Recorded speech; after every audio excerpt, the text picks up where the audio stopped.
नमस्कार मंडळी, तुम्ही पाहताय जनमत लाईव्ह. या घडीची महत्त्वाची अपडेट महाराष्ट्राच्या सत्तेमधून दिल्लीच्या सत्तेमध्ये. मित्रांनो, महाराष्ट्रात सर्वात मोठा राजकीय भूकंप झाल्यानंतर आता दिल्लीकडे सर्वांचं लक्ष लागलं होतं. या दृष्टीनं दिल्लीत मोदी सत्तेला सुरुंग, तर मोठ्या राजकीय पक्षानं अखेर काढला पाठिंबा. नेमकं काय घडतंय केंद्रामध्ये? मित्रांनो, सत्ता पालटते, इंडिया आघाडी सत्तेत की पुन्हा एकदा राज्यात नवीन त्रिशंकू? महत्त्वाची परिस्थिती बघूया सविस्तर. महत्त्वाची बातमी मित्रांनो, सध्या ज्या घडामोडी महाराष्ट्रात घडल्या आहेत तशाच घडामोडी केंद्राच्या राजकारणात आता घडतील. या सगळ्या घडामोडी आपण पुढच्या 2 मिनिटांमध्ये पाहतोय. मोठा पक्ष सत्तेतून बाहेर निघण्याची शक्यता असतानाच आता केंद्रातून नवीन अपडेट. मोदी सत्तेला सुरुंग. कोणीही सत्तेचा अमरपट्टा घालून येत नाही. सत्ता कायमस्वरूपी त्यांच्याजवळ राहत नाही. सत्ता जात असते, सत्ता येत असते. तेव्हा आपण सत्तेमध्ये असताना हे विसरायचं नाही की आपली सत्ता कायमस्वरूपी कधीच राहत नाही. त्यामुळे सत्तेचे बाह्याकडू घेऊन आलेले अनेक नेते सत्तेमध्ये असताना अहंकारानं वागतात. पुन्हा त्यांच्या चौकशा सुरू होत असतात. अशाच प्रकारची महाराष्ट्राच्या आणि भारताच्या राजकारणामध्ये घडलेली महत्त्वाची घडामोड आज तुमच्या पुढे.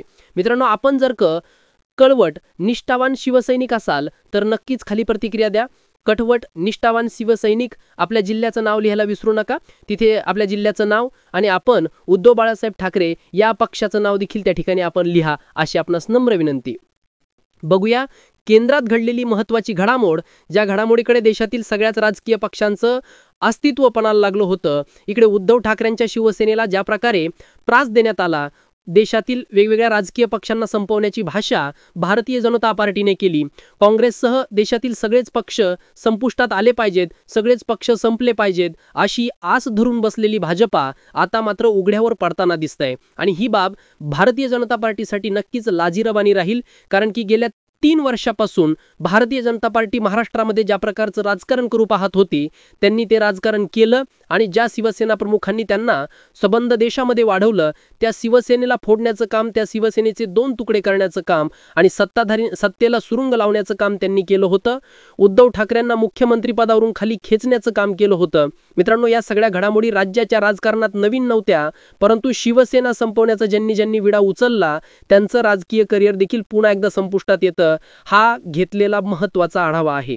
शिवसेना फोडण्याची संकल्पना मनामध्ये आणली. 3 वर्षानंतर मात्र स्वतःच्याच पक्षाचा अशी अवस्था करून ठेवल्यामुळे देशाच्या राजकारणामध्ये पुन्हा एकदा सर्व राजकीय पक्षांना समजलं की सत्ता ही कायमस्वरूपी नसते. सत्ता जात असते, सत्ता येत असते. फक्त आपण तशा प्रकारे राहिलं गेलं पाहिजे. मित्रांनो, केंद्राच्या राजकारणामध्ये नरेंद्र मोदींची सत्ता आली, परंतु दुसऱ्या पक्षांच्या कुबड्यावरती सत्ता आल्यामुळे भाजपला आता मात्र निर्णय घेणं खूप अवघड होत आहे. हे निर्णय घेत असताना दुसऱ्या पक्षांना सहमतीनं त्यांना जवळ घेऊन त्यांना कुरवाळून त्यांच्या सहमतीने निर्णय घ्यावे लागतात.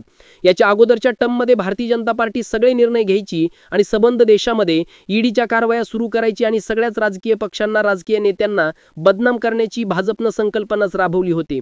तशा प्रकारे महाराष्ट्र, पश्चिम बंगाल, बिहार, मध्य प्रदेश, यासो कर्नाटक, गुजरात या सगळ्याच राज्यामध्ये ईडीनं अक्षरशः धुमाकूळ गाजवला होता. सत्ता असताना काय करता येतं हे भाजपनं दाखवलंय. मात्र मित्रांनो, आता सत्तेला सुरुंग लागतोय. केंद्रातील बडा नेता, बरे पक्ष, बरे आव्हानं भाजप समोर असतानाच आता मात्र महाराष्ट्राच्या राजकारणामध्ये शिवसेना पक्षप्रमुख उद्धव ठाकरे यांची आठवण भाजपला एकदा आली आहे. ठाकरे शिवाय पर्याय नसल्याचं भाजपच्या बड्या नेत्यांनी मोठं वक्तव्य केलंय. या वक्तव्याला देखील तेवढंच डिमांड आहे, कारण की सध्या बिहारच्या निवडणुका आहेत. बिहारच्या निवडणुकांच्या दरम्यान भाजपला देखील हात बसतोय.